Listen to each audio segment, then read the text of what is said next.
know that if there is capital punishment for this kind of offense, nobody will try that nonsense again.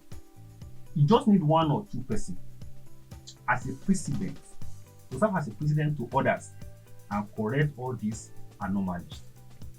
Because nobody wants to die and nobody wants to go to jail forever.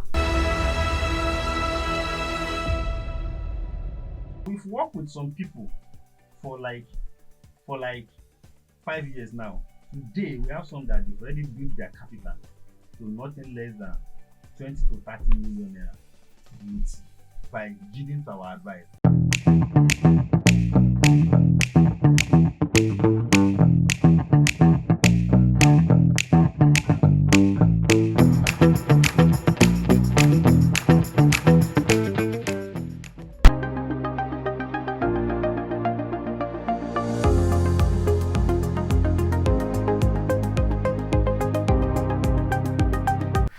Let's look at some of the critical issues that also happens in the workplace, which you have also mentioned in the past. Let's look at the issue of a staff stealing an employee. An employee stealing the money of his boss. You talk about capital punishment for such people. Do you think this is appropriate punishment that should go for such people in a work environment? Or what's your opinion about this in the workplace? Yes, I think government has something to ask, a lot of work to do in that area. Things are happening especially to small and medium scale enterprises. I cannot remember how many POS operators that their staff have sent back to exile. So because of what? They believe that once they misbehave, will mismanage their money, nothing will happen. Even when you take them to the police station, before you know, the case will just be swept under the carpet and nothing will happen. Another person will do it. Do you know that if there is capital punishment for this kind of offense, nobody will try that nonsense again? You just need one or two persons as a precedent to serve as a precedent to others and correct all these anomalies.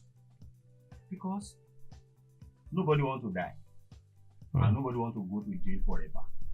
So once this is there and they know that yes, when we do this, everybody will come and sit tight.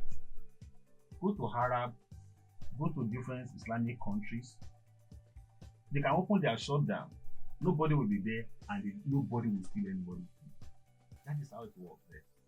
And I have the experience. I have relative experience in Nigeria, especially at the northern part of the country. I can tell you that to some extent they enjoy a peace of mind when it comes to the staff than us in the south here, because there are people know there that if you dare steal your boss money and you were caught, that could be the end of your life. Though we can see it as a jungle justice, but at the same time it works for them. That's why you can see them over there. They work with cash. Not like us said that even when you have 10,000 naira with you, you still be looking around. Hope nobody is looking at me, all sort of things. But there you will see them flying millions up and down, go from one place to another with cash, huge one. They trade with cash in their market. Nobody, without fear of somebody come and attack me and collect cash from me. That was possible because they knew that once they misbehave with people's money, they are gone. So government need to look into these things if they want to drive SMEs in the country. Because any country that wants to grow has to pay serious attention to small and medium scale enterprises. Without those things addressed, we are just Very fantastic. Thank you for your response. I would like to also draw from what you said. Let's look at SMEs. we see that they are the backbone of the Nigerian economy. Those are the people that really drive the economy of Nigeria. And you see that one of the major problems they face is the issue of finance or capital to run their business. As a financial coach and expert, how do you think an SME can source for funds to drive their business? Okay, I said it in our last conversation. There are different platforms that are available for SMEs to source for funds. Only when they have already, done their own part. Only when they've already done their own part. I said it. Nobody will give you money to start a business that you have not given birth to. Like, you are thinking of something. Now, you never put it in practical. Nobody ever seen what you are doing, for real. You don't have figure to compare and contrast. So now you are now go to somebody say, okay, I need money here, so give me. So as an SME, they need to first of all see how can they raise money by themselves by postponing their consumption for the project they believe in. What that thing means is that they need to save something personally on their own to start their business. What that implies is that the money you save on your own to start business, such that you yourself believe in that your vision, you know what you want to do. So when you now talk to people on that somebody should come and invest it, so it will be very easy for them because you yourself have already committed something. But when you don't commit something to what you want to do, it's a problem. So another thing is there are different products in the bank that they can take the opportunity of. The government in power are disbursing some grants, some intervention through banks that make it easier for them to some extent to get certain amount of money. It's just that this time around it is not encouraging for them to borrow money because of the interest rates at this time. So, but the fact is that if need be that they must get it, so bank is always there to support them. Different organization is there to support them. They can also form a kind of cooperative society to support themselves and also approach those that are selling products to them to support them with credit facility. It's a source of fund that is available for SME as well. All these options are there, but SMEs also need a figure to prove to those people that yes, we are equal to the task. I have done this. This is what I will be able to achieve if I can get this kind of money to support my business. So that is it. So because I'm about to ask that when you mention about approaching bank, and we discovered that the kind of interest rate we have now, Nigeria is a peculiar environment that you need to wear a thick skin to do business in Nigeria. And you see interest rates, two figures that is very high now. And approaching a bank, it's difficult now. You discover some of those people that even approach bank in previous, year, now because the rate is, is high, you see them, it's difficult for them to be able to pay back that interest. Aside from bank, which other area do you think, and apart from those that doesn't have access to maybe family member or those that sell products for them, like you mentioned earlier, which other area do you think they can also generate? Is government doing anything to also make the loan or the capital they need to start their business to make it conducive for them? Okay, cooperative society. Cooperative society has proven that it's a perfect way for majority of entrepreneurs to fund their business. So the cooperative society means that every member of that society have the reporting. It depends on how much they think they will be charging each other that will determine how much they will be charging each other. So that cooperative society will help them a lot. While banks are charging about 30 to 20 something percent interest rate as of today, cooperative society may not even charge up to 10% if they cooperate. But the problem we have is that in cooperative society is that nobody wants to carry last. everybody wants to get like now. At the end of the day, when there is nobody that wants to be patient, you don't want to save to a certain extent. Like they want it now. So that is why it look as if that one is not working for them. Another thing is that we have a way of doing this in Yoruba land. It has proven to be a perfect way of sourcing funds for business. The susu, where you gather yourself together within a society, like all of you will contribute good money together, and the bulk of that money will be given to one person to go and support their business. Whatever that one doesn't even attract any charges, except if all of them agree that okay, because this social amount should be putting aside to celebrate themselves immediately after the that tenor of that contribution. So I think that one work far more than bank, and that one doesn't attract collateral and all the rigorous process to get money in the bank and even society and cooperative society. So that is another thing. Looking into your environment, who are the people that you have the like mind? Come together, form this Isusu group and start supporting each other. Like what I said earlier, the challenge we have with that is that because of lack of discipline of majority, you know that your business need money to scale up. You collect contribution money, you go and use it to build out. That is wrong business, wrong financial decision that majority of them make. And when they keep on making this kind of wrong decision, they won't be able to pay back the contribution before the tenure expires, and then the thing will break. So it will not look within the society as if that one too is not really work well. So that is another thing. Another area, like I said earlier, is that when you are doing business, you are building your integrity. Once you build your integrity to a certain extent, it is expected that people that you are doing business with will be supporting you. It happens that it can come in different ways. I am selling something. I have customers that buy these things from me, and I know I need money to buy. Sometimes I collect money down from customers before I get this product and give it to them, because they believe that whatever money they pay down for me, they pay me upfront. So it will not. They know that they are so guarantee of getting their stock back. Why? Also, I still go back to my supplier, talk to them. I have this also amount of money.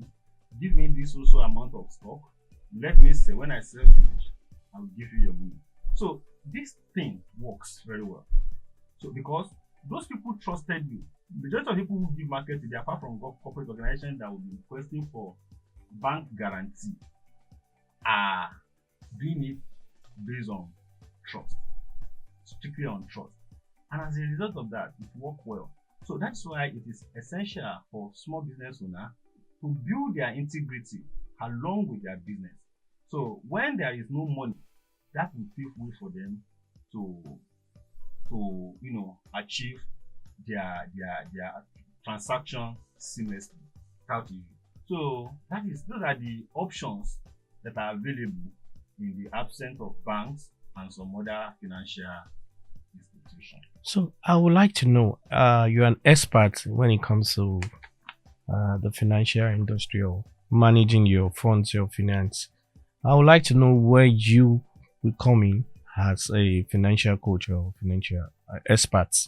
Where are you coming in to assist people out there? I know a lot of people wants to, with your wealth of experience, they want to, reach out to you and also, be under your mentorship, your tutelage, you understand? For you to advise them and tell them how to manage their finance, and also how to do their business. What area will you come in? Okay, what I do is that, because I have some people that I am mentoring at the moment. So what I actually do is that I need to do a proper assessment of their business. Some people, they don't actually need loan or financial support from anybody. when they think they need it.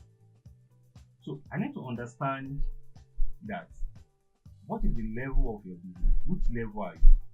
Are you at the introductory stage, at the growth stage, or at the maturity stage, or at the decline stage? I have to check which circle from this business life cycle we are at the moment. So having checked that, we'll do a proper analysis. What have they done in the past? What are they doing currently? Where is the opportunity in that industry that they needed money to scale up? So when we understand this, that will now inform our decision on which mode of financial support do they need. Because there are different financial support that is available for businesses. There are some capital, there are some funds that you need to start. There are some funds you need to scale.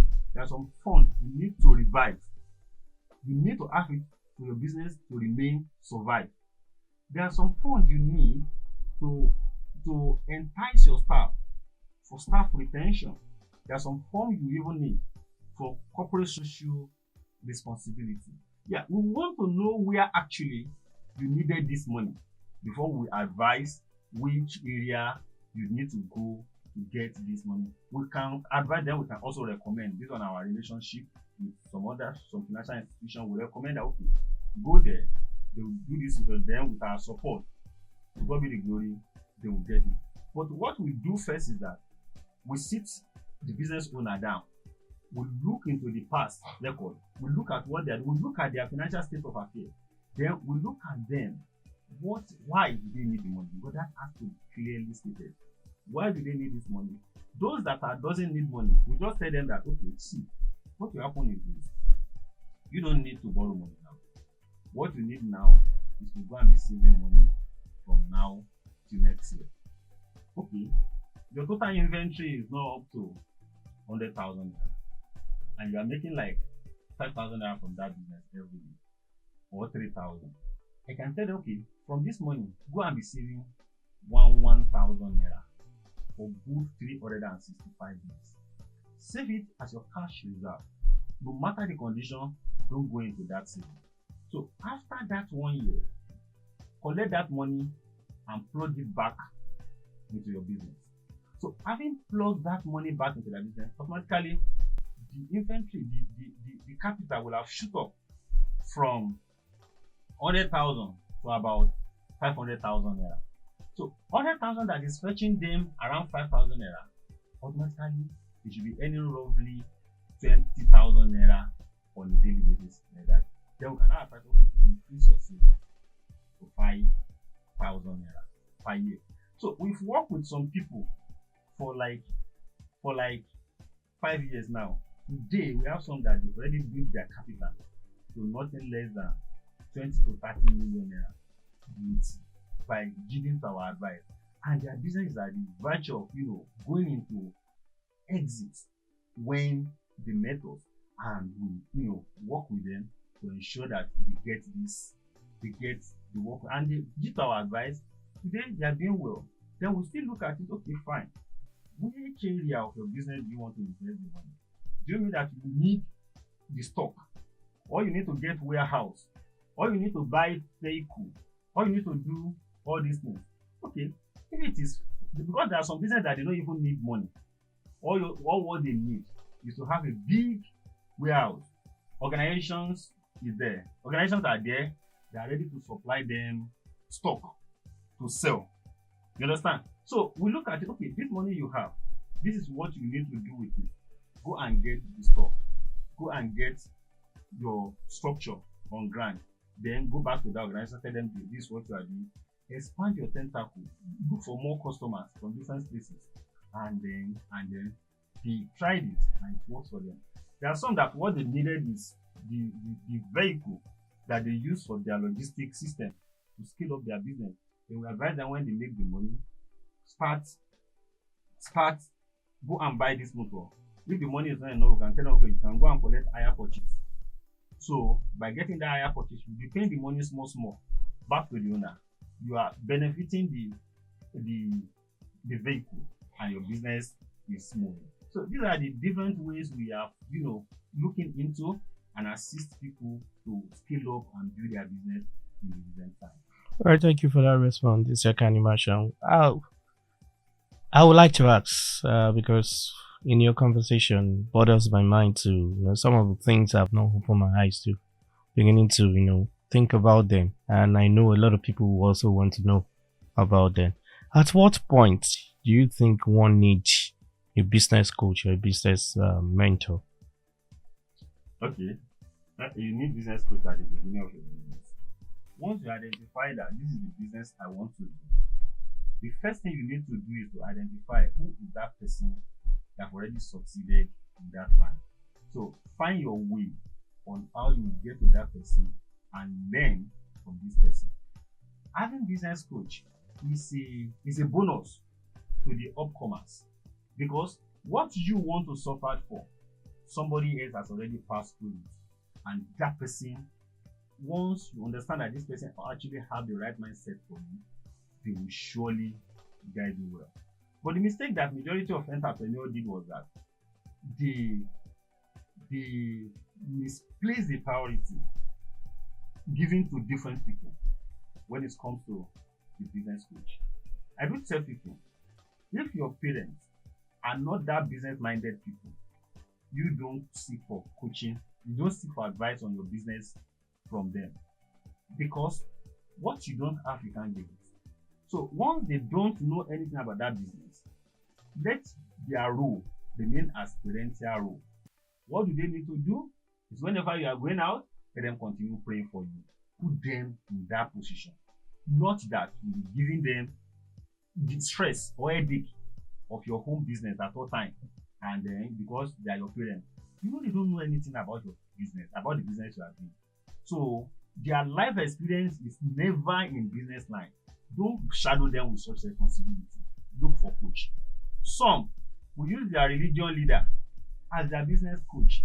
The religion leader responsibility remains spiritual, to guide you that this is a moral way of doing things. Don't go outside the work of God, what God would be pleased with you for. Not them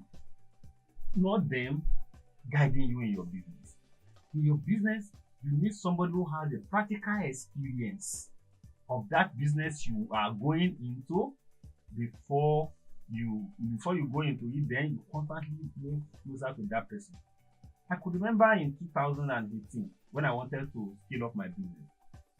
What happened then was that before then, it was all about try and error. I do try and error. I think myself, and any decision I make then, it is, bow down from my own, thinking, personal thinking. But at a point, I need a confirmation. I need somebody to validate that this my thinking is actually right. So what did I do? By that time was that, there was a program that I attended then. I think it's Frontier Business Academy. That business was held at, Radisson Blue Hotel, the one at Zumba and Badway Avenue, in VI. Then I enrolled for that program in 2018. It was from January to December. That one was organized by Mr. Muyiwa Folabi. So that program was a turning point for me, because I think on my own, but I need somebody that has already, that is exposed, that has practical experience of what I'm doing, who can easily guide me. So, and who I can learn from. I enrolled for this program then with a lot of money by that time. Then, to God be the glory. It was at that program that I even come up with another business idea. And before the end of that program, I launched that business as well. So what I'm saying is that you need coach, somebody who has the experience in what you want to do before you start the business and after, because you have to consult that person to know which step you need to take before you. So then, as time goes on, as you are progressing, you still need that person to continue guiding you for you not to go astray in that line of business.